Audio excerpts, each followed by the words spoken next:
Hello everyone, welcome to all. स्वागत है आप सबका हमारे इस नए वीडियो लेक्चर में, जिसमें हम लोग आज देखने वाले हैं आईसीटी और यानी सूचना और संचार प्रौद्योगिकी। और आज हम उसका पहला वीडियो लेक्चर देखेंगे।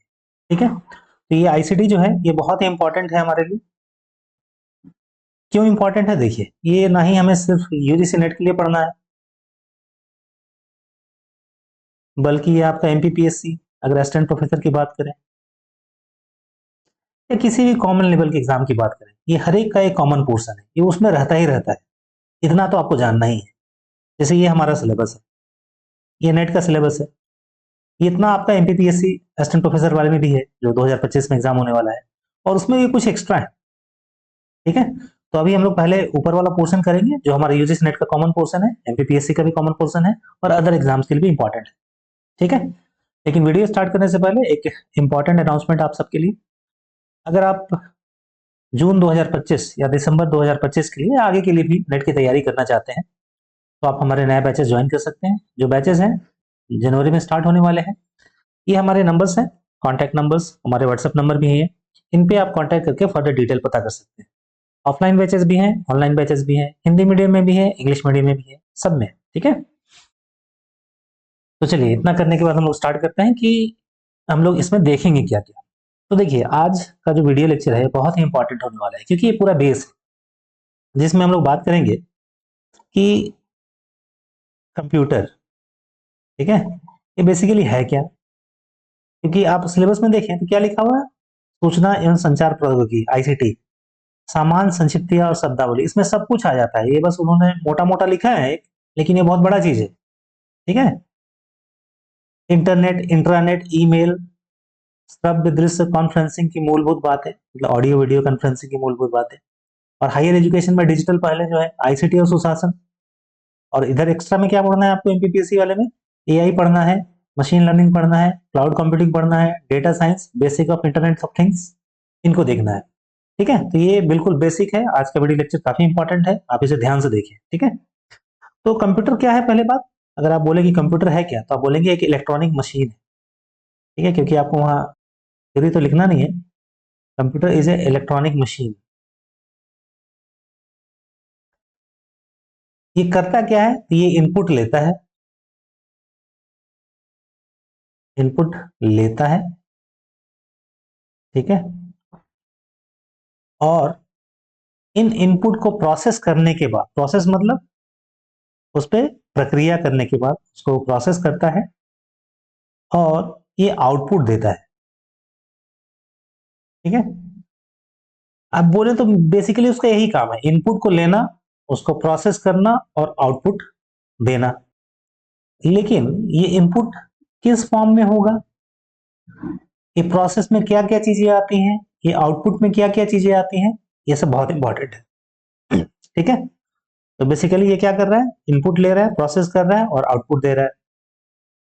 अब देखिए, अगर इसके हम मेन पार्ट्स की बात करें, कंप्यूटर की मुख्य भाग, मेन पार्ट्स ऑफ कंप्यूटर, क्योंकि ये आईसीटी है ना, तो कंप्यूटर क्या है, ये नया डिस्कवरी है। ऐसा नहीं है कि फिजिक्स भौतिकी की तरह बहुत पुराना है, मतलब जब से है ये, हार्डली आप बोलिएगा तो 90 के दौरान ये काफी पॉपुलर हुआ था। उससे पहले तो हम लोग के लिए खरीदना भी बहुत मुश्किल था, बहुत महंगा आता था, बहुत बड़ा भी आता था। और जैसे जैसे समय गुजर रहा है, ये और सस्ता ही होता जा रहा है। आपने गौर किया होगा ये चीज, बहुत पावरफुल होता जा रहा है और बहुत सस्ता होता जा रहा है। ठीक है, जैसे जैसे टेक्नोलॉजी का विकास हो रहा है। तो मेन पार्ट्स ऑफ कंप्यूटर की अगर हम बात करें, तो आप ये बोल सकते हैं ना कि इसमें क्या क्या पार्ट्स होते हैं। तो आप दो चीज बोल दीजिए मोटा मोटी। पहला है हार्डवेयर, ठीक है, हार्डवेयर। और दूसरा क्या है, सॉफ्टवेयर। ठीक है, सॉफ्टवेयर। दोनों में पहचान कैसे की? जिस चीज को आप छू सकते हैं हाथों से, ठीक है, टच कर सकते हैं, महसूस कर सकते हैं, स्पर्श कर सकते हैं, छू सकते हैं, एक ही चीज है, उसे हम बोलेंगे हार्डवेयर। जैसे आप माउस को छू सकते हैं, कीबोर्ड को छू सकते हैं, जिससे आप इनपुट कर रहे हैं। ठीक है, रैम, जो उसमें चिप लगा रहता है, रैंडम एक्सेस मेमोरी, उसको छू सकते हैं। तो ये सब हार्डवेयर में आ गया। सॉफ्टवेयर क्या आप इसे छू सकते हैं? नहीं, इसे आप छू नहीं सकते। ठीक है, ये कंप्यूटर का काम करने के लिए होता है, इसे आप छू नहीं सकते सॉफ्टवेयर। जैसे आपके फोन में,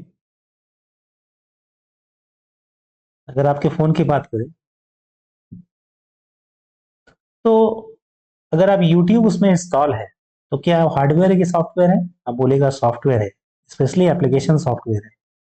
ठीक है, उसे आप छू नहीं सकते, उसे इस्तेमाल कर सकते हैं, उसे देख सकते हैं रन करा के, लेकिन उसे छू नहीं सकते। जबकि फोन में है, फोन का आपका माइक खराब हो गया तो उसे आप छू के बदलवाते हैं, छू सकते हैं उसे। ठीक है, तो वो हार्डवेयर हो गया, ये सॉफ्टवेयर हो गया। अब ये सॉफ्टवेयर जो है ना, इसे दो कैटेगरी में हम डिवाइड करते हैं। देखिए, हम लोग स्टेप बाय स्टेप बता रहे हैं, आपको काफी आसानी होगी याद रखने में। एक बोलते हैं सिस्टम सॉफ्टवेयर।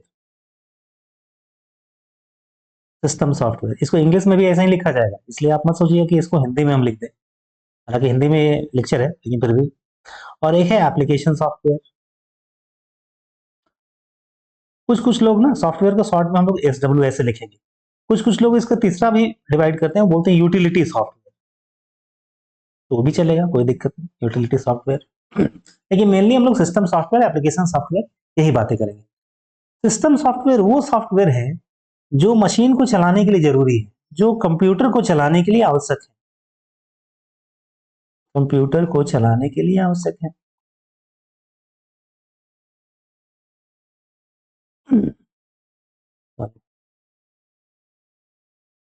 ठीक है, जबकि ये जो सॉफ्टवेयर है एप्लीकेशन सॉफ्टवेयर, ये आपका अपना जो काम है वो करने के लिए, जैसे आप देखे होंगे वर्ड, उसके अंदर कोई एप्लीकेशन डाला हुआ है गेम का, कोई सी प्रोग्रामिंग का सॉफ्टवेयर डाला हुआ है, ये सब क्या हो गया आपका एप्लीकेशन सॉफ्टवेयर। यूटिलिटी सॉफ्टवेयर जैसे डिस्क फ्रैगमेंटर, एंटीवायरस।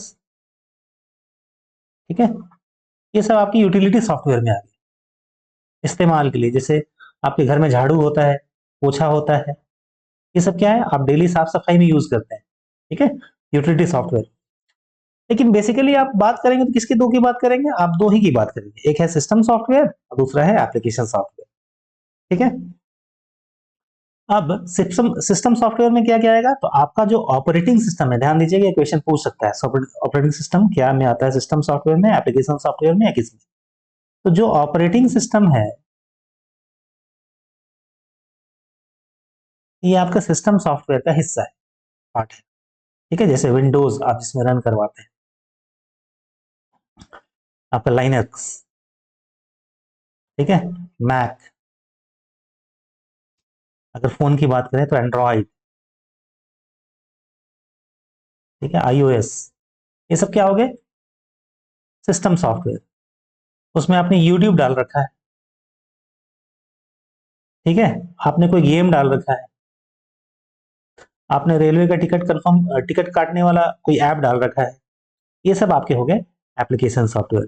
तो मेरे ख्याल से अब सिस्टम सॉफ्टवेयर, एप्लीकेशन सॉफ्टवेयर और यूटिलिटी सॉफ्टवेयर, ठीक है, इसमें आपको अंतर पता चल गया होगा। ठीक है, अब देखिए, अब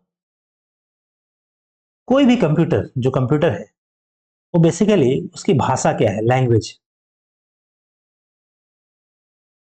जैसे अभी मैं आपसे हिंदी में बात कर रहा हूँ, कंप्यूटर का जो लैंग्वेज है, कंप्यूटर की जो भाषा है, वो है बाइनरी, द्विधारी। वो हर एक चीजों को बाइनरी में ही समझता है, मतलब बाइनरी में सिर्फ दो चीजें होती हैं, 0 और 1। ठीक है, तो वो इन्हीं से समझता है, बाइनरी में सिर्फ क्या है, 0 और 1। अब इसी से वो बड़ा बड़ा यूनिट बना के, जितना भी हो सके, वो अपना काम करता है। जैसे हमारे पास अगर इंग्लिश की बात करें तो ए से लेके जेड तक है, आपका जितना भी वर्ड्स बनता है वो इसी से बनता है ना, बाहर से तो कुछ नहीं लाते उसमें, ए से जेड के बीच में। ठीक है, उसी तरह अगर हम हिंदी वर्णमाला की बात करें तो क से लेके ग तक और अ आ ई जो भी है, उन्हीं से मिला के बनता है, बाहर से कुछ नहीं लेके आते। उसी तरह यहाँ बाइनरी में सिर्फ 0 और 1 है, और उसी से पूरे कंप्यूटर का पूरा काम होता है। ठीक है, इसमें अगर एक इकाई की बात करें, 0 या 1, इसे हम बोलते हैं बिट। क्या बोलते हैं इसे? इसे बोलते हैं बिट, BIT बिट। कई बार नेट के एग्जाम में इक्वेशन पूछा गया। बिट का फुल फॉर्म क्या है? इसका फुल फॉर्म है बाइनरी डिजिट। बाइनरी डिजिट, ठीक है। अच्छा, तो 0 एक बिट हो गया, 1 एक बिट हो गया। अगर हम इन 4 बिट को मिला दें, 4 बिट कुछ भी हो सकते हैं, 1 1 0 0 1 0 1 0 1 1 1 0, ठीक है, 0 0 1 0, कुछ भी। तो इन 4 बिट के संग्रह को, कॉम्बिनेशन को हम बोलेंगे एक निब्बल। आप ध्यान रखिएगा, इसे क्या बोलते हैं? कई बार क्वेश्चन में पूछा हुआ है, इसे बोलेंगे एक निब्बल, ठीक है। हिंदी में भी ऐसा लिखा रहेगा, निब्बल, ठीक है। और इसे एक छोटा एन से दिखाते हैं।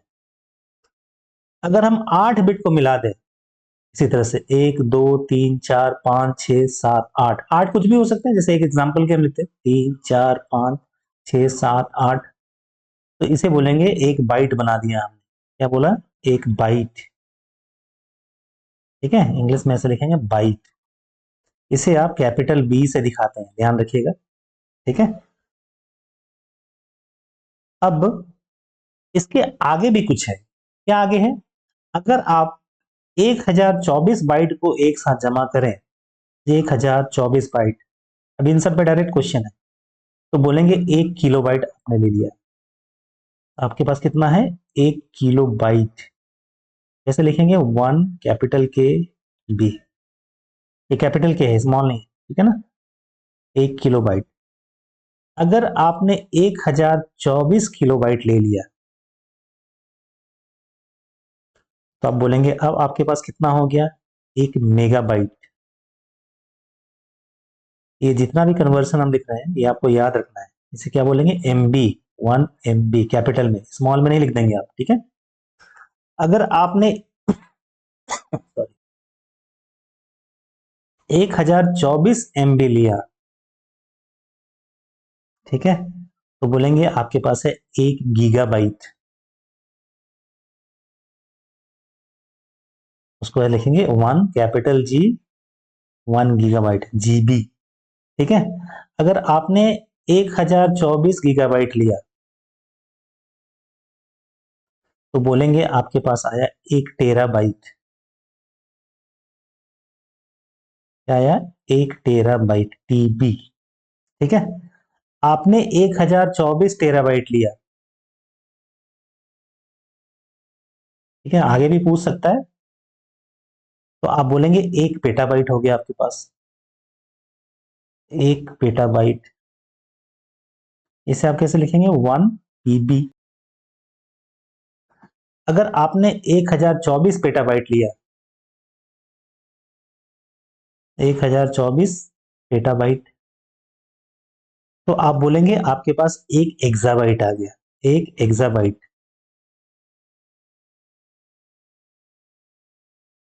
ठीक है। इसे आप कैसे दिखाते हैं? EB से। अगर आपने 1024 एक्साबाइट ले लिया, एग्जामिनर का क्या भरोसा, वो आगे भी पूछ सकता है, तो आप इसको याद रखेंगे। 1024 एक्साबाइट ले लिया, तो आप बोलेंगे आपके पास आ गया 1 जेटाबाइट।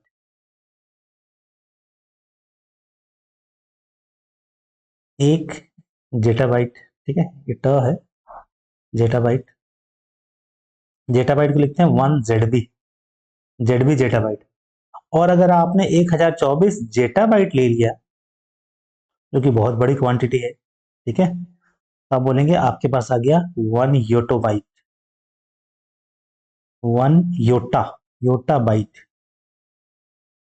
इसे लिखेंगे आप 1 YB, ठीक है। तो ये जो है ना, इतना आप याद रखेंगे। तो 1024 होता है, वो भी आपको कुछ काम आएंगे, आप इसे ध्यान से देख लीजिए, ठीक है। ये कन्वर्जन आपको बार बार क्वेश्चन में पूछा जाएगा।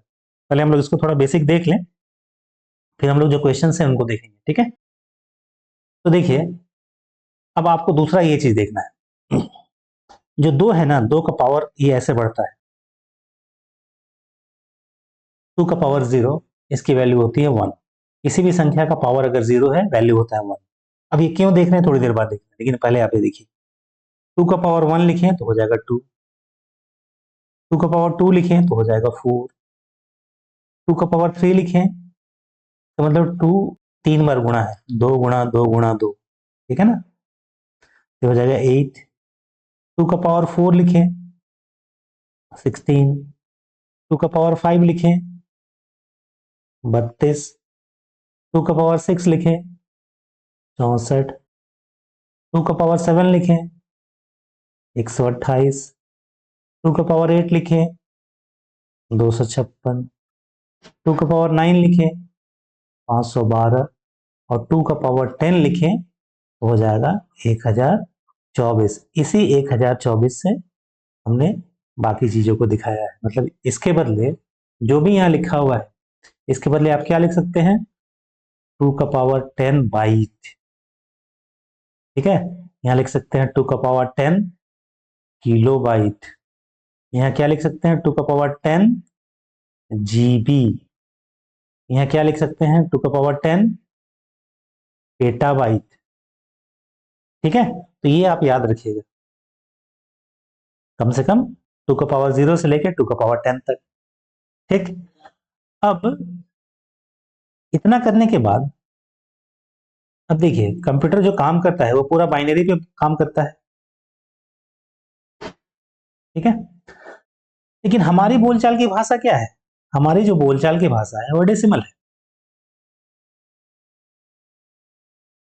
हम लोग क्योंकि हमारे पास 10 उंगलियां थी ना, तो हमें वो इस्तेमाल करने में आसान होती थी, इसीलिए हमारा सिस्टम जो है डेसिमल है। अच्छा, डेसिमल का जो बेस है वो क्या है, वो है 10। जबकि बाइनरी का बेस क्या है, इसका बेस है 2, ठीक है। तो कभी कभी ना वो फ्रिक्वेंटली आपसे क्वेश्चन में ये पूछ लेगा कि एक डेसिमल नंबर दिया हुआ है 58, दिखाने के लिए यहाँ पे लिखेगा नीचे में ऐसे 10 डेसिमल हो गया सबस्क्रिप्ट में, और यहाँ ऐसे खाली जगह छोड़ देगा और यहाँ लिखाएगा 2। इसका मतलब हो गया इस डेसिमल नंबर को बाइनरी में बदले, इस डेसिमल को बाइनरी में बदले,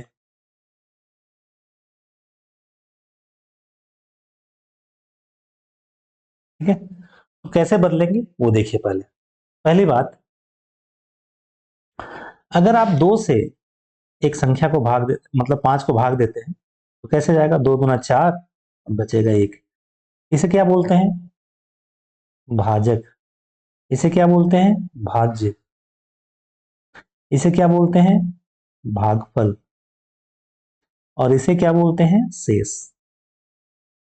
ठीक है। ये डिविजन इंग्लिश में भी आप थोड़ा याद रखेंगे, ये डिविडेंड, ये कोएफिशिएंट और ये रिमाइंडर, ठीक है। रिमाइंडर नहीं, आई नहीं, REMAIND, रिमाइंडर लिख देंगे तो आप फोन में जो लगाते हैं वो है रिमाइंडर, ये नहीं, ठीक है। स्पेलिंग का ध्यान रखें, ये रिमाइंडर। तो आप क्या करेंगे, पहले हम एक छोटी संख्या लेते हैं, हम लोग लिखते हैं 12, ठीक है। इसको आपको बाइनरी में बदलना है, तो आप क्या करेंगे, 2 से 12 को भाग देंगे, ठीक है। अब देखिए इस प्रोसेस को, 2 से 12 को भाग देंगे तो ऐसे होगा, पहली बार 2 छक 12 और बचेगा 0। तो यहाँ पे आपको लिखना है भागफल को, यहाँ पे लिखना है आपका शेष। भागफल कितना है आपका 6, शेष कितना है आपका 0। ध्यान दीजिएगा, यही सबसे मेन है जहाँ स्टूडेंट गलती करता है। ये शेष है और यह क्या है, यह है भागफल। अब जब तक ये भागफल वाला जो है ये 2 से छोटा ना हो जाए तब तक हम इसे भाग देते रहेंगे। तो लिखिए 2 तिया 6, बचेगा 0, लिख देंगे आप। 2 एका 2, बचेगा 1। यहाँ 1 लिखना मत भूलिएगा, ये कॉमन मिस्टेक है जो स्टूडेंट करता है, यहाँ लिखना है 1। अब ये जो भागफल यहाँ जो हम लिख रहे थे ना, ये 1 से छोटा हो गया तो यहाँ पे रुक जाएंगे और इधर से लिखेंगे 1 1 0 0। ये हमारा कहलाएगा MSB, मतलब मोस्ट सिग्निफिकेंट बिट। ध्यान दीजिएगा इसे, मोस्ट सिग्निफिकेंट बिट।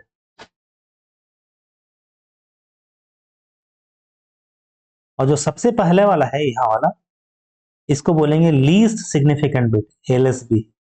सब क्वेश्चन में पूछा हुआ है, लीस्ट सॉरी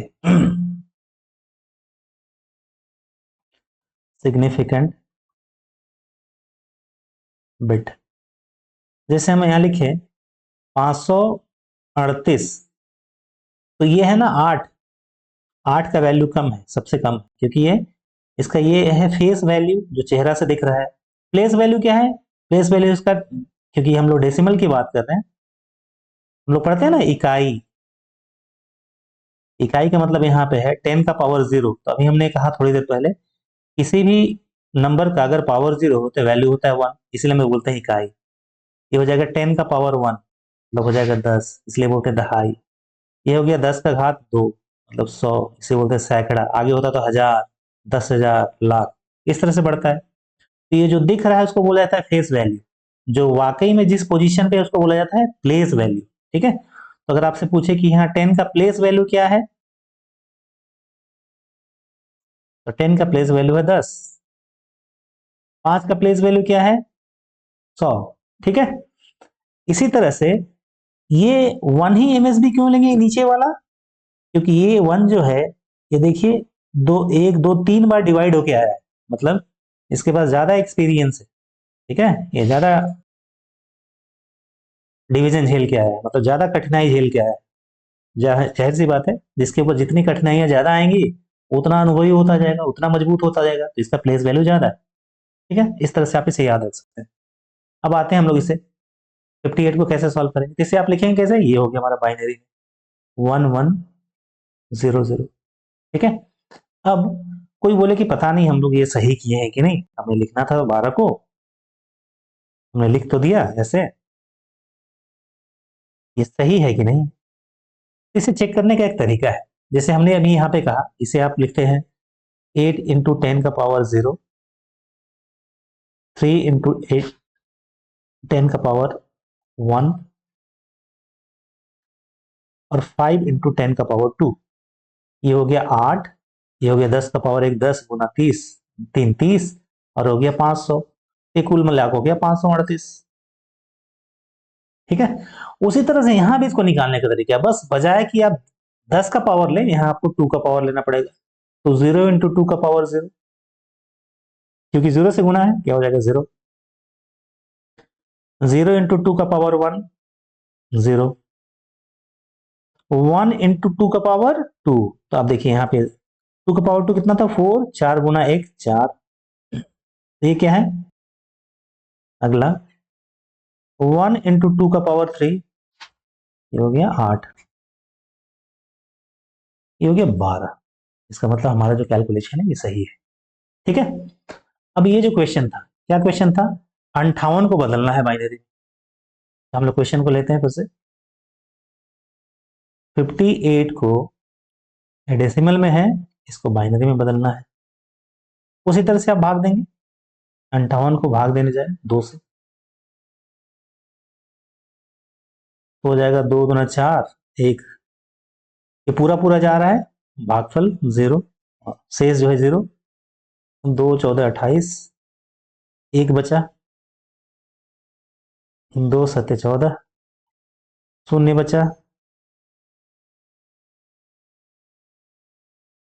2 3 6, 1 बचा, 2 1 2, और यहाँ बचा 1। ठीक है, लिखेंगे कैसे? ये वाला हमारा MSB होगा, तो आप लिखेंगे इसे 111010। ये हो गया 58 का बाइनरी में। 58 जो डेसिमल में लिखा हुआ है उसका बाइनरी इक्विवेलेंट। अब कोई बोले कि नहीं हमें तो ये पता नहीं कैसा लिखा आपने, अब जरा चेक करके बताइए। तो आप ऐसे करेंगे कैसे? 0 इंटू 2 का पावर 0, 1 इंटू 2 का पावर 1, तो ये तो 0 हो गया, ये हो जाएगा 2। 0 इंटू 2 का पावर 2, 0। 1 इंटू 2 का पावर 3, ये हो गया 8। 1 इंटू 2 का पावर 4, 16। 1 इंटू 2 का पावर 5, हो गया 32। तो 32 16 48, 48 और 8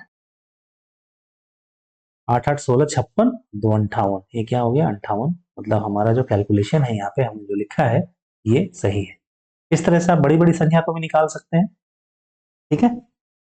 अब क्योंकि एग्जाम हॉल में आपके पास ज्यादा समय नहीं रहता, तो इसका एक शॉर्टकट भी है, आप देखिए कैसे करेंगे। उस शॉर्टकट के लिए आपको इसको याद रखना पड़ेगा, ये जो हमने लिखा है इसको। ठीक है। जैसे आपको लिखने के लिए बोला जाता है, मान लीजिए यहाँ थोड़ा जगह बना ले। ठीक है।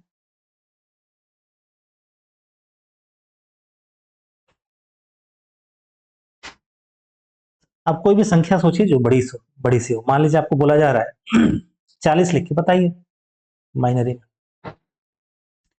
40 जो है डेसिमल को, उसको बाइनरी में बताइए। अब देखिए एग्जाम हॉल में आप टाइम कैसे बचा सकते हैं, अगर आपको ये याद है तो पहले आप ऐसे बढ़ते जाइए। ये क्या है, 1 2 4 8 16 32 64। क्योंकि आपको 40 तक लिखना है, आप यहाँ नहीं आएंगे, आप यहीं पे रुक जाएंगे और यहाँ पे पहला 1 लिखेंगे, क्योंकि बाइनरी में सिर्फ दो ही चीजें लागू होता है, 1 या 0। इसका मतलब अगर आप ये 0 भी भर दें ऐसे पूरा, तो ये संख्या कम से कम 32 होगी। ठीक है, 32 होगी। लेकिन आपने कितना लिखना था, आपको लिखना था 40। तो 32 तो आपने लिख दिया, बचा कितना 8। क्या 8 एग्जैक्ट पावर में है? तो आप देखिएगा हाँ, 8 तो एग्जैक्ट पावर में है, वो है 2 का पावर 3 वाले पोजीशन पे 8 है सीधे। तो आप यहाँ सीधे लिख देंगे 1। ठीक है। और इसे आप ऐसे लिखेंगे 10100000। ये हमने 40 को लिख दिया बाइनरी। अब आपको लग रहा होगा पता नहीं है सर सही किए या नहीं, जरा चेक कर लें। तो आप चेक करिए, 0 इंटू 2 का पावर 0।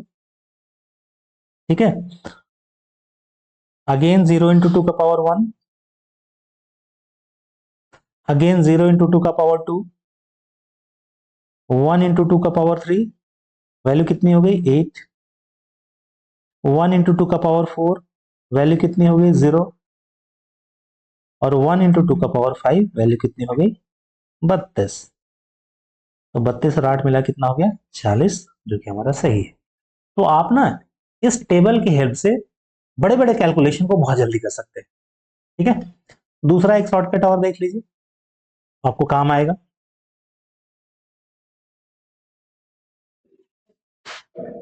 ठीक है। जैसे अगर आपको बोला जाता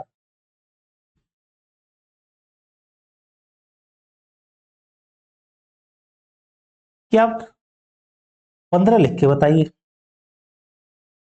ठीक है। आप इसे 15 लिख के बताइए। तो आप यहाँ करते हैं, ऐसे बढ़ते हैं 1 2 4 8, यहाँ पे लिखते हैं 8। आपने 8 को लिख दिया 15 में से, तो 15 में से 8 को लिख दिया तो बचा कितना 7। तो देखिए आपने जितना लिखा है उसमें से ठीक एक कम, मतलब 8 तो लिख दिया और ठीक एक कम कितना हुआ 7। अगर ऐसा सिचुएशन कभी आता है तो आप चेक नहीं करेंगे, सीधे इधर 1 1 भर देंगे पूरा। आप बोलेंगे समझ में नहीं आया, तो देखिए ध्यान से, ये 15 लिखना था तो 1 2 4 8 हमने लिख दिया ऐसे। नीचे देखिए 1 2 4 8, क्योंकि आगे आएंगे तो 16 हो जाएगा। अब आपको बचा कितना 8 तो हमने लिख दिया 15 में से, बचा कितना 7। 8 लिख दिया, बचा कितना 7। 7 जो है जो लिखा है उससे ठीक एक छोटा है, इसका मतलब इधर आपको सब में 1 भर देना है। ठीक है। इसको दूसरे शब्दों में कहें तो ऐसे बोलिएगा 1 2 4 8। ये अगर 8 है और इधर पूरा का पूरा 1 है, तो इसमें से एक कम करके जोड़ देंगे, 8 7 15। ठीक है। ये आसान तरीका है जो एग्जाम हॉल में आपका टाइम बचाएगा। जैसे अगर आपको दे दे कोई क्वेश्चन, एक बड़ा सा संख्या दे दे आपका टाइम बर्बाद करने के लिए, वो आपका लॉजिक चेक करना चाह रहा है, 8 वंस है इसमें, ठीक है ना। और आपसे पूछ रहा है ये बाइनरी में लिखा हुआ है, अब बताइए तो ये डेसिमल में कितना होगा। तो हमने अभी देखा था बाइनरी को कैसे कन्वर्ट करते हैं डेसिमल में। हमने 1 इंटू 2 का पावर 0, 1 इंटू 2 का पावर 1, इस तरह से करके कैलकुलेट किया था, क्रॉस चेक, क्रॉस चेक। ठीक है ना यहाँ पे। ठीक है। अब देखिए यहाँ पे आप कैसे करेंगे। आप यहाँ देखिए 1 2 4 8 16 32 64 128, ये किस पोजीशन पे है? ये है 128 वाले पोजीशन पे, आखिरी वाला। इधर सारा का सारा 1 है, तो इसमें से एक घटाइए, हो गया 127, और ये जोड़ दीजिए, ये है 255। ठीक है, आप चेक कर सकते हैं इसे। आप चेक करके बताइए हमने सही किया है कि नहीं। जैसे आपको दिया जाता है ऐसे 5 वंस है, पूछा जाता है कितना है बाइनरी में, डेसिमल में बताइए इसे। ये बाइनरी में है, डेसिमल में बताइए। तो आप कैसे करते हैं, ऐसे देखते हैं 1 2 4 8 16, ये 16 है, क्योंकि सारा इधर 1 है। एक कम करिए 15 और जोड़ दीजिए, 16 15 कितना होता है? 31। तो आंसर क्या हो गया आपका? 31। क्लियर? ठीक है, तो ये हमारे कंप्यूटर के लिए बहुत ही जरूरी है। ठीक है, अब चलिए इतना करने के बाद आते हैं कंप्यूटर के पार्ट्स, हम लोग देख रहे थे। अब कंप्यूटर में हम लोग क्वेश्चन देखेंगे, पहले इतना समझना जरूरी था। ठीक है, अगर ये कंप्यूटर है तो उसमें क्या क्या है? कंप्यूटर में एक तो हो गया इनपुट, जिससे आप इनपुट देते हैं। जैसे आपका कीबोर्ड है ना, कॉमन इनपुट डिवाइस है। आपका माउस हो गया सिस्टम का, एक कॉमन इनपुट डिवाइस है, इसे आप इनपुट देते हैं। आप देखते कैसे हैं आउटपुट? शॉर्ट में इसको ओपी लिखते हैं आउटपुट के लिए। तो आउटपुट या तो आप देखते हैं मॉनिटर पे, या कभी कभी आप प्रिंट कर लेते हैं तो प्रिंटर से प्रिंट करते हैं। ये कॉमन आउटपुट है आपका। इसके अलावा भी बहुत इनपुट आउटपुट है, जैसे जॉयस्टिक हो गया, अगर कोई गेम खेल रहा है तो। ठीक है, टोनर, प्रिंटर, बाकी भी बहुत सारे आउटपुट है। ठीक है, लेकिन आपको मेनली इसी से मतलब होता है। इनपुट में कीबोर्ड और माउस कॉमन है, आउटपुट में मॉनिटर और प्रिंटर ये कॉमन है। अब सीपीयू का जो ब्रेन है वो होता है सीपीयू। आपसे कई बार पूछा है सीपीयू का फुल फॉर्म क्या है, क्या लिखिएगा? Central processing unit. Central processing unit, CPU का फुल फॉर्म क्या है? Central processing unit. ये सीपीयू दो चीजों से, इसके मेन अंदर में दो चीजें होती है। एक होता है एएलयू, तो एएलयू का भी फुल फॉर्म कई बार एग्जाम में पूछा हुआ है। दूसरा होता है सीयू, इसका भी फुल फॉर्म पूछा हुआ है। एएलयू का फुल फॉर्म होता है arithmetic logic unit, arithmetic logic unit. और सीयू का फुल फॉर्म होता है कंट्रोल यूनिट। ठीक है, control unit. Arithmetic arithmetic logic unit का मतलब है जोड़, घटाव, गुणा, भाग, ये सारी कैलकुलेशन जो है ना, ये एएलयू करता है, इसलिए नाम इसका अरिथमेटिक लॉजिक यूनिट। लेकिन जहां डिसीजन लेना है, हाँ नहीं, ठीक है, जहां भी डिसीजन लेना है, निर्णय लेना है, वो कौन करेगा? आपका कंट्रोल यूनिट। कंट्रोल यूनिट जो है ये निर्णय लेने का काम करता है। तो आपको ये याद रखना है, कई बार पूछा हुआ है कि सीपीयू के मेन मेन जो कंपोनेंट्स है कौन होते हैं? एएलयू और सीयू। एएलयू का मतलब अरिथमेटिक लॉजिक यूनिट, और कंट्रोल यूनिट का मतलब क्या है? जो डिसीजन लेता हो, हाँ या ना। ठीक है, तो हमने आज कंप्यूटर के बारे में बेसिक चीजें देखी। आपको ये सारी चीजें जो है याद रखनी है आईसीटी के पर्पज से, खास करके ये जो हमने कहा, इसे ध्यान रखिएगा, ये आसानी से पूछ सकता है आपको। ठीक है, नेक्स्ट वीडियो लेक्चर में हम लोग आगे कंटिन्यू करेंगे। अगर आपको ये वीडियो अच्छा लगा हो तो जरूर इसे लाइक करें, हमारे चैनल को सब्सक्राइब करें, इस वीडियो को शेयर भी करें अपने फ्रेंड सर्कल में, सो दैट जो है जो दूसरे स्टूडेंट हैं खास करके हिंदी मीडियम को, उनको भी इसका फायदा मिले। ठीक है, thanks for watching this video. Thank you.